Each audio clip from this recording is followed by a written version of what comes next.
En este video volvemos sobre el tema del fondeo y especialmente quiero analizar un efecto que seguramente a menudo habréis notado y os presento la explicación de ese efecto y naturalmente cómo evitarlo. Para quien quiera profundizar el tema del fondeo, tengo otros vídeos sobre el tema y podéis acceder aquí arriba al link.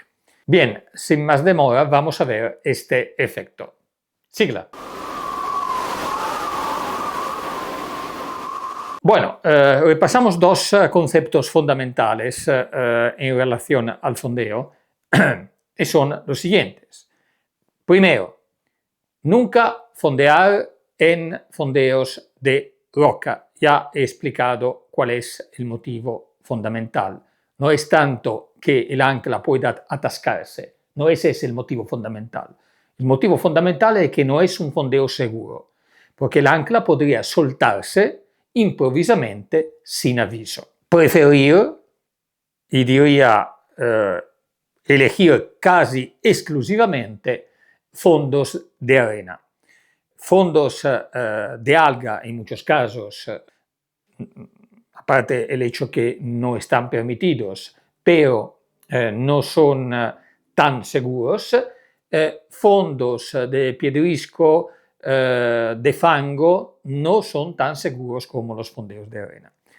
En el caso de un fondeo de arena, si tenemos la ancla adecuada para nuestro barco y hayamos tenido la advertencia de largar la cantidad suficiente de cadena, de eso hablo difundidamente en otros vídeos, no vamos a tener problemas sustancialmente. Además, un fondo de arena tiene una ventaja increíble, que es que si hay la posibilidad de lo que se llama garreo, que en realidad la ancla se vaya arrastrando sobre el fondo, eso no pasa improvisamente y normalmente avisa porque se nota. Y en el barco se nota también una vibración que avisa claramente qué está pasando. Bien, con respecto al fondeo, naturalmente, otra cosa importante que tener en cuenta es el borneo, el movimiento del barco alrededor del punto donde hayamos fondeado. Esto, pero, es un problema más teórico que práctico. ¿Por qué digo esto? Porque cuando vayamos a fondear, habremos tenido la advertencia de elegir un fondeo al resguardo del viento, fundamentalmente, o de todas formas con costa a barlovento. Entonces, esta es la bahía, queremos que el viento venga desde la costa y sobre todo habremos mirado, si vamos a pasar una noche entera, habremos mirado en las aplicaciones meteorológicas o en los sitios meteorológicos cómo va a evolucionar el viento, como intensidad y como dirección. Y normalmente lo que vamos a mirar es que el viento siga viniendo fundamentalmente de una misma dirección o que siga viniendo de tierra. Podría haber una variación de dirección y eso lo estudiaremos. Y eso nos dirá prácticamente cómo, qué ángulo de borneo vayamos a tener. Un borneo normalmente no va a ser a 180 o a 360 grados. Habremos visto que durante la noche, por ejemplo, el viento varía de esta dirección a esta dirección. Entonces, vale, tendremos el barco inicialmente en esta posición y luego tendremos el barco en esta otra posición. Vale, pero tenemos que estudiarlo, tenemos que ir mirándolo y estudiarlo para el periodo en el cual vayamos a fondear. Especialmente importante mirar la predicción meteo, repito, cuando vayamos a pasar la noche en una cala, por ejemplo. Otro punto, no hemos considerado hasta ahora el problema de las mareas. Normalmente en el Mediterráneo no hay este problema y normalmente se evita naturalmente fondear donde haya fuertes corrientes de mareas. Pero tener en cuenta que si hay marea, entonces sí que podríamos tener un borneo de 360 grados. Porque, claro, la marea es periódica, se repite durante el día, la pleamar y la bajamar, con una corriente que 2 veces al día, si esto es el fondeo, 2 veces al día va en esta dirección, por ejemplo, el barco estará, digamos, posicionado de esta forma, y 2 veces al día irá a esta dirección y el barco estará posicionado de esta otra forma. Entonces podremos tener 2 borneos completos, ¿ok? O de 180 grados o completos. Vale, tener en cuenta entonces este efecto en el caso que haya marea también. Y otro efecto, otra peculiaridad del fondeo con viento, especialmente cuando el viento es fuerte y racheado, no sé si lo habréis notado, es que es el barco que en teoría ya sabemos que cuando estamos fondeados, el barco se orienta obviamente al viento, porque es una posición de equilibrio estable. Si el viento viene desde aquí, el barco estará orientado de esta forma. Porque si se desviara un poquito, el efecto del viento, que chocaría en este caso específico contra el costado de estribor, volvería a posicionar el barco en esta posición. Si se desviara el barco en esta otra posición, chocando el viento contra el costado de babor, lo llevaría nuevamente en la posición central, que entonces es una posición de equilibrio estable. Pero habréis notado seguramente que en realidad no es tan estable, porque sobre todo cuando el viento es racheado, el barco empieza a dondolearse de esta forma. Improvvisamente se mete en esta posición, luego se mete en esta otra posición y da unas oscilaciones alrededor de esta posición de equilibrio estable. ¿Por qué pasa eso? Pasa esto por este motivo. Porque imaginar que llega una racha potente, sobre todo este efecto es fuerte cuando hay rachas. La racha potente, ¿qué hace? Mirad, esta es la superficie del mar, este es el fondo, este es el barco, esta es la cadena.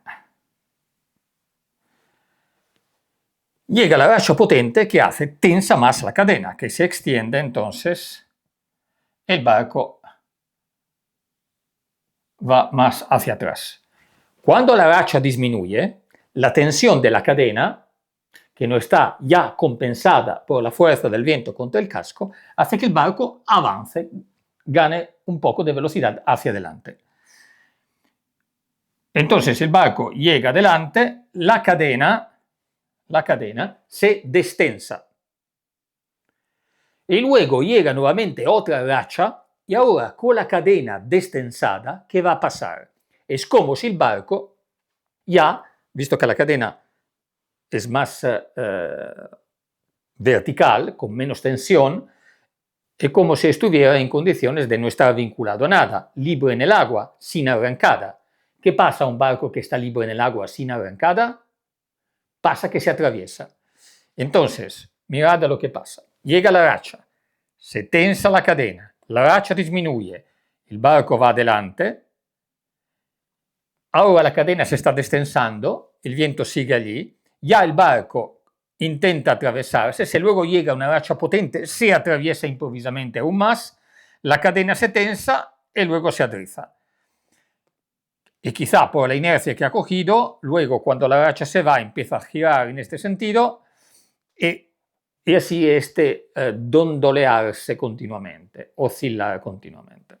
Es un efecto bastante molesto. De hecho, ¿cómo se resuelve este efecto? Bueno, los barcos como los ketch, que tienen 2 mástiles, pueden izar la vela de mesana, que es la vela que está aquí detrás, la pueden dejar y esa hace que, aunque se destense la cadena, el centro bélico estando detrás, hace que el barco se mantenga alineado al viento en cualquier caso. Reduce o anula el efecto de atravesarse al viento. Si no tenemos un ketch, tenemos un barco, digamos, normal, armado a sloop, con un mástil, Lo que existe,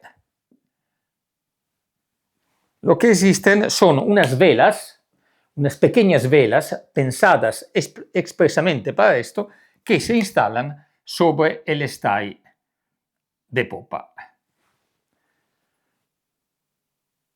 Y que hace la función fundamentalmente de como una vela de mesana. Es un pañuelo que tenemos ahí en el stay de popa y que hace que el barco se mantenga con la proa hacia el viento en el fondeo. Es una curiosidad, esta es considerado conveniente hablar de esto porque es un efecto que se presenta muy a menudo. Seguramente alguno de vosotros se habrá preguntado el por qué pasa esto.